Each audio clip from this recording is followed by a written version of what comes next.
கிருபை கிருபை என்று கிருபை கிருபை என்ற உள்ளம் ஏங்குதே.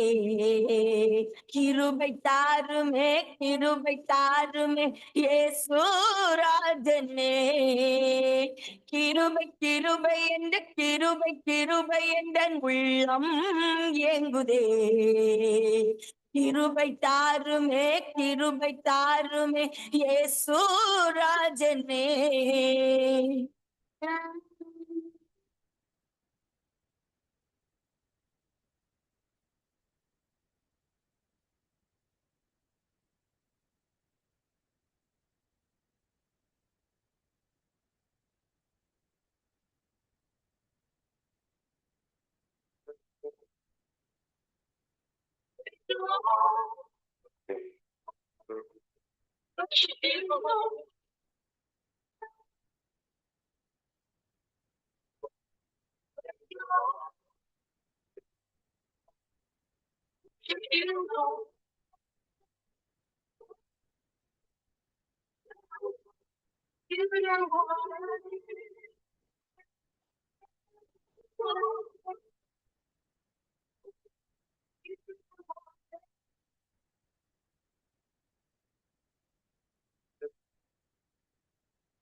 நீங்கள் இணைந்திருப்பது சங்கமம் வானொலி, destiny in Jesus Christ, Tamil கிறிஸ்தவ வானொலி, கனேடிய மண்ணிலிருந்து ஒலிபரப்பாகிறது. மார்க் 16:15, மத்தேயு 24:14 வசனத்தின்படி இயேசு சீசர்களை நோக்கி, நீங்கள் உலகெங்கும் போய் சர்வ சிருஷ்டிக்கும் சுவிசேஷத்தை பிரசங்கியுங்கள். ராஜ்யத்தினுடைய இந்த சுவிசேஷம் பூலோகம் எங்குமுள்ள சகல யாதிகளுக்கும் சாட்சியாக பிரசங்கப்படும். அப்பொழுது முடிவு வரும் என்ற வசனத்தின்படி ஆத்துமாக்களை பரலோகத்தில் சங்கமிக்கும் வானொலி சங்கமம், சங்கமம், சங்கமம்.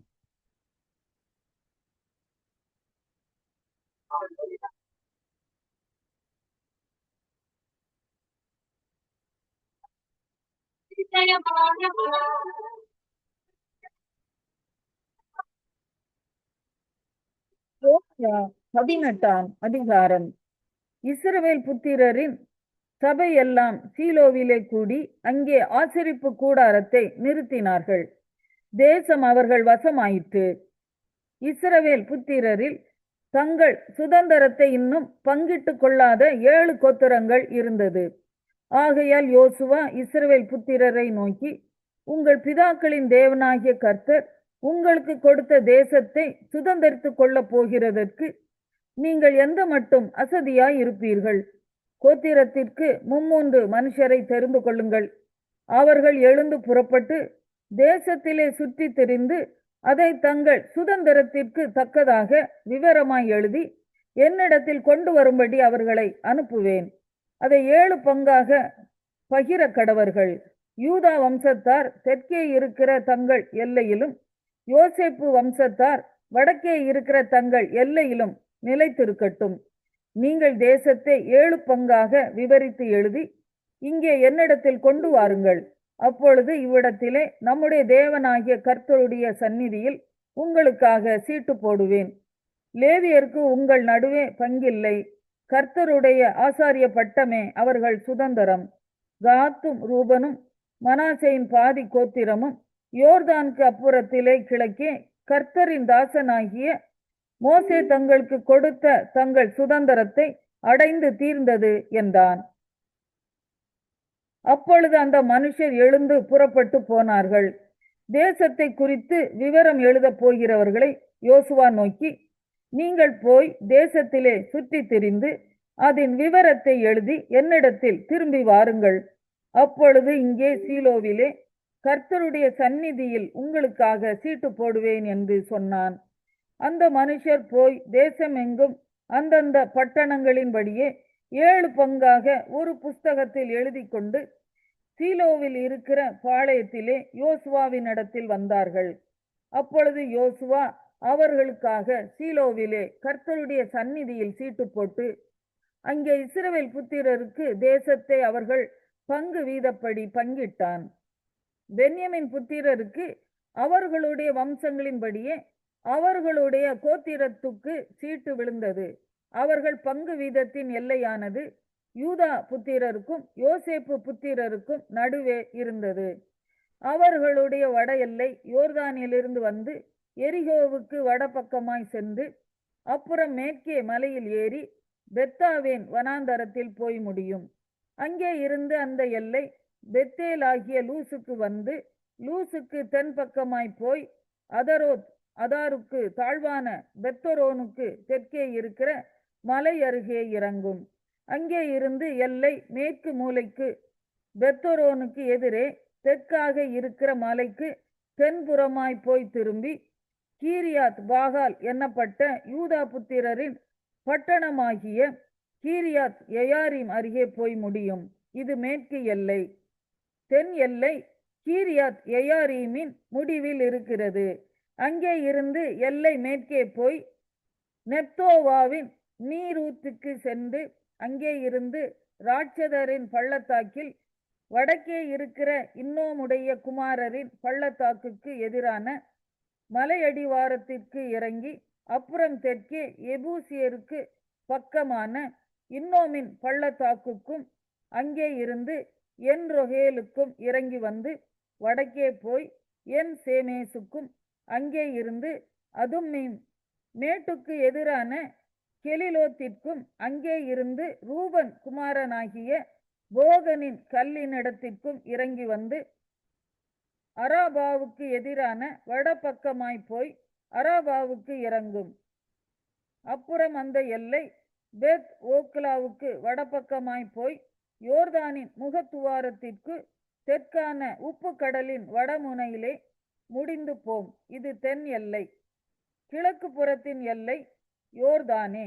இது பென்யமின் புத்திரருக்கு அவர்களுடைய வம்சங்களின்படி சுற்றிலும் இருக்கிற எல்லைகளுக்குள்ளான சுதந்திரம். பென்யமின் புத்திரரின் கோத்திரத்திற்கு அவர்களுடைய வம்சங்களின்படி இருக்கிற பட்டணங்கள் ஆவன: எரிகோ, பெத் ஓக்லா, கேசிஸ் பள்ளத்தாக்கு, பெத் அரபா, சமராயிம், பெத்தேல், ஆவிம், பாரா, ஓப்ரா, கேப்பார், அமோனாய், ஒப்னி, காபா என்னும் 12 பட்டணங்களும் அவைகளின் கிராமங்களுமே. கிபியோன், ராமா, பேரோத், மிஸ்பே, கெப்பிரா, மோத்சா, ரெக்கேம், இர்பேயேல், தாராலா, சேலா, ஏலேப், எருசலேம் ஆகிய எபூசி, கிபேயாத், கீரேயாத் என்னும் 14 பட்டணங்களும் அவைகளின் கிராமங்களுமே. பென்யமின் புத்திரருக்கு அவர்கள். ஏசாயா 24ஆம் அதிகாரம்.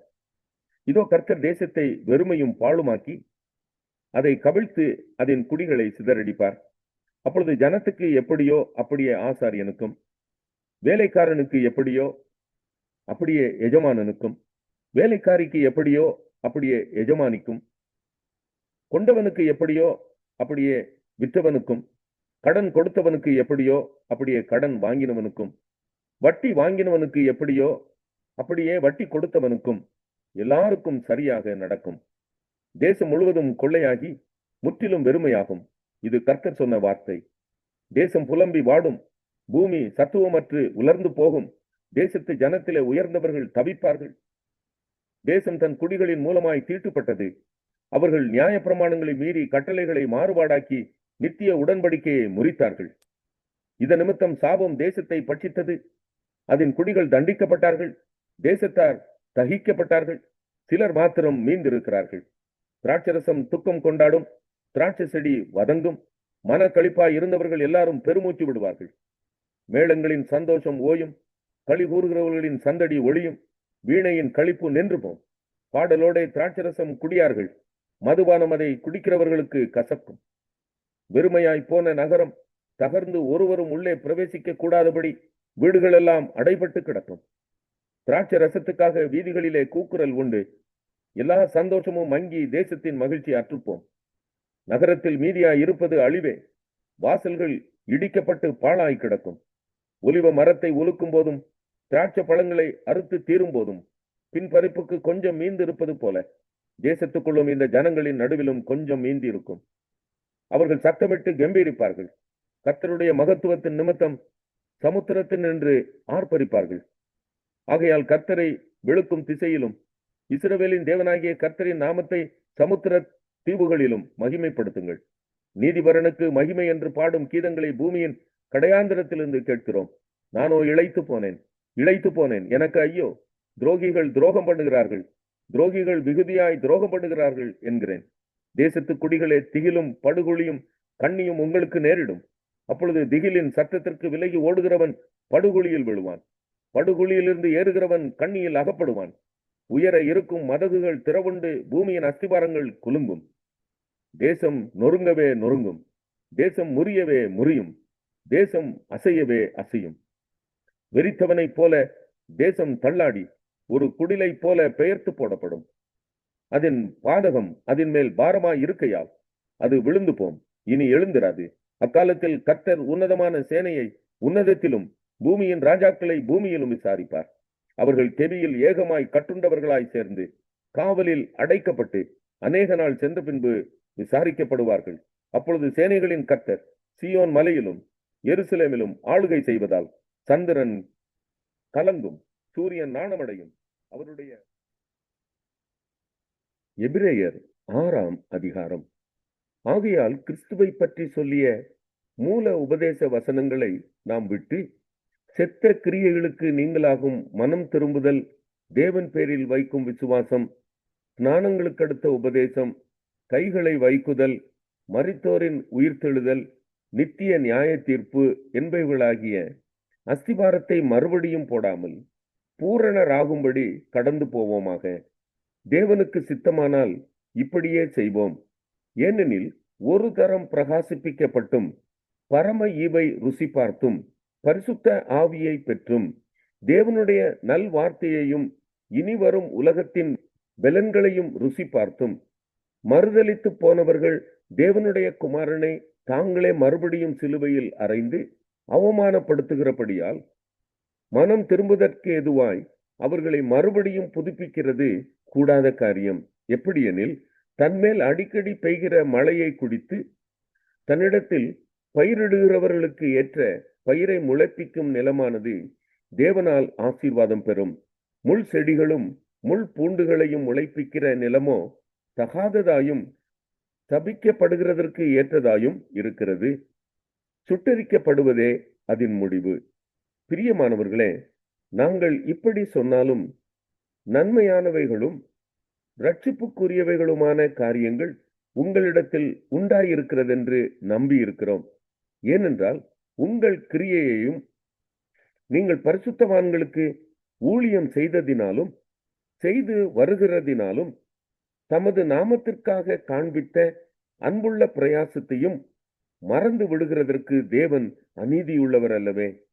நீங்கள் அசதியாயிராமல் வாக்குத்தத்தமான ஆசீர்வாதங்களை விசுவாசத்தினாலும் நீடிய பொறுமையினாலும் சுதந்தரித்துக் கொள்ளுகிறவர்களை பின்பற்றுகிறவர்களாயிருந்து உங்களுக்கு நம்பிக்கையின் பூரண நிச்சயம் உண்டாகும்படி நீங்கள் யாவரும் முடிவு பரியந்தம் அப்படியே ஜாக்கிரதையை காண்பிக்க வேண்டும் என்று ஆசையாயிருக்கிறோம்.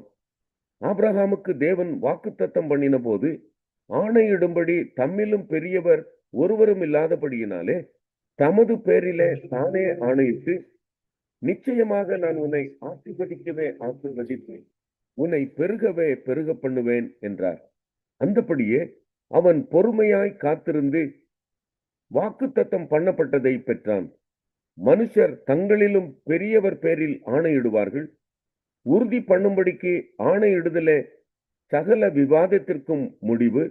அந்தபடி தேவன் வாக்குத்தத்தம் பண்ணப்பட்டவைகளை சுதந்தரித்துக் கொள்ளுகிறவர்களுக்கு தமது ஆலோசனையின் மாறாத நிச்சயத்தை பரிபூரணமாய் காண்பிக்கும்படி சித்தமுள்ளவராய் ஒரே ஆணையினாலே அதை ஸ்திரப்படுத்தினார்.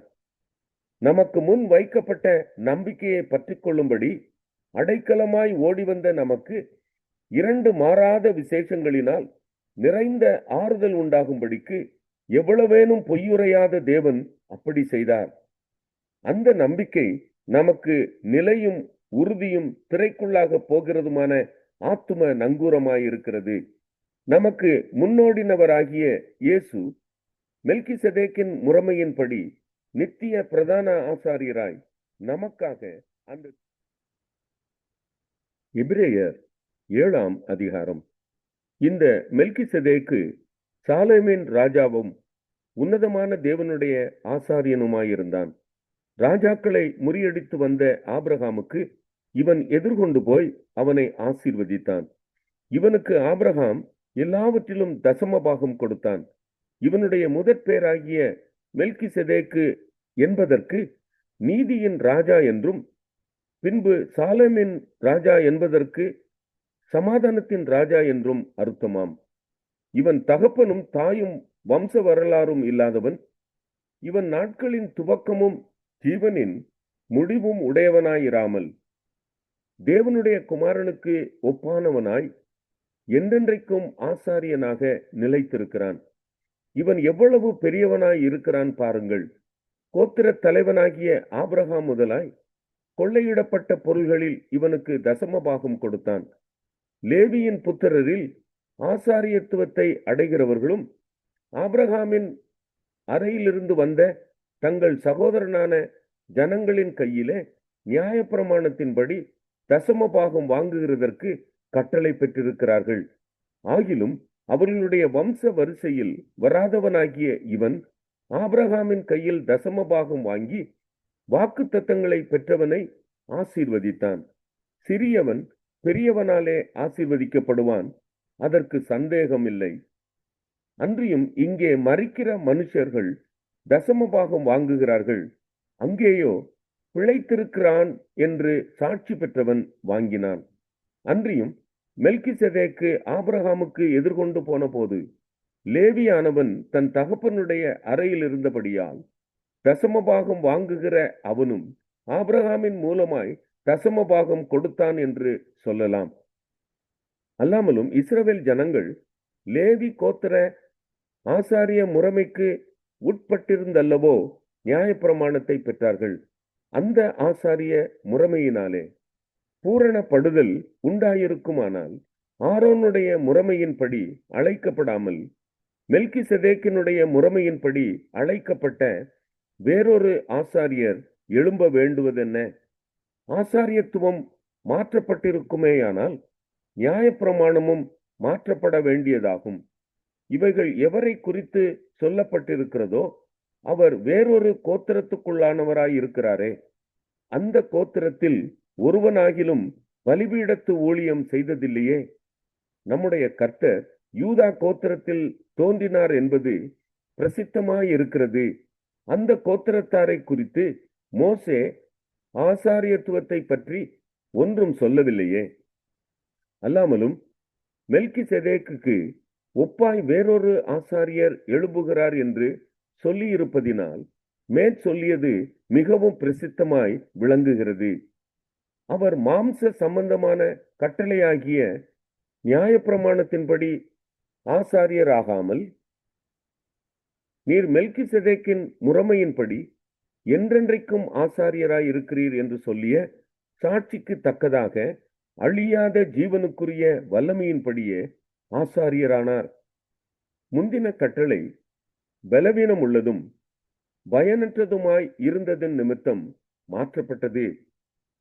நியாயப்பிரமாணமானது ஒன்றையும் பூரணப்படுத்தவில்லை, அதிக நன்மையான நம்பிக்கையை வருவிப்பதோ பூரணப்படுத்துகிறது. அந்த நம்பிக்கையினாலே தேவனிடத்தில் சேருகிறோம். அன்றியும் அவர்கள் ஆணை இல்லாமல் ஆசாரியராக்கப்படுகிறார்கள். இவரோ நீர் மெல்கிசெதேக்கின் முறைமையின்படி என்றென்றைக்கும் ஆசாரியராய் இருக்கிறீர் என்று கர்த்தர் ஆணையிட்டார். மனம் மாறாமலும் இருப்பார் என்று தம்முடனே சொன்னவராலே ஆணையோடே ஆசாரியரானார். ஆனதால் இயேசுவானவர் ஆணையின்படியே ஆசாரியராக்கப்பட்டது எவ்வளவு விசேஷித்த காரியமோ அவ்வளவு விசேஷித்த உடன்படிக்கைக்கு பிணையாளியானார்.